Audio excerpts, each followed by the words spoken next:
আসসালামু আলাইকুম। এখানে আমি কিছু পরীক্ষামূলক, যেহেতু নদীর পার, ভালো জমি, ওই দেখা যায় নদী। এখানে পরীক্ষামূলক কিছু টমেটো লাগাইছিলাম। দেখেন আলহামদুলিল্লাহ, টমেটো খুব সুন্দর টমেটো আসছে। এখানে টমেটো আছে, পরিচর্যা হয় না। দেখেন গাছের কালার লাল। গাছ বোনার পরে পর্যন্ত আর সার দেওয়া হয় নাই। টমেটো আলহামদুলিল্লাহ ভালোই, খারাপ না।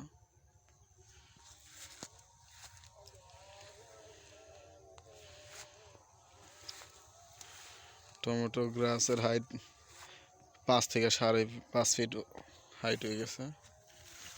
দেখেন টমেটো, এখানে তো দেখা যায় ফলের ভারে পড়ে গেছে গাছ। টমেটো গাছ তুলে দেওয়ার ব্যবস্থা করতে হবে।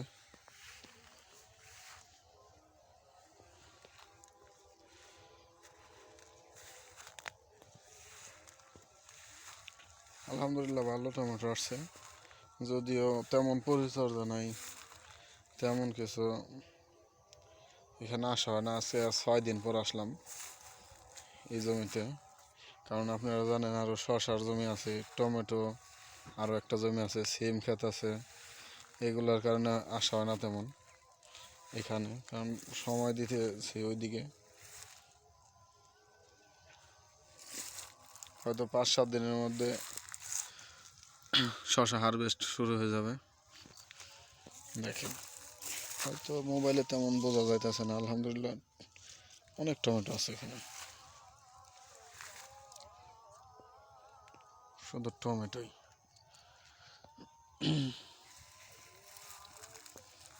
বারোদি গাছ ভেঙে গেছে, সাইজ মাশাআল্লাহ খারাপ না, বড় বড় হয়ে গেছে।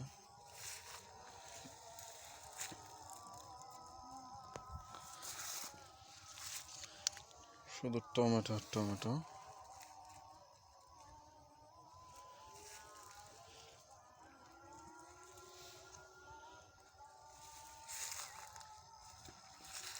যদি এখানে একটু দেখাই, দেখেন কি পরিমাণ টমেটো একটা গাছে, তাও এদিকে আরও ডাল আছে।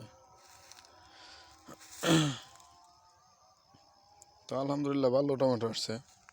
সবাই দোয়া করবেন যেন ভালোভাবে ক্ষেত করতে পারি, শুধু পরিচর্যার অভাব।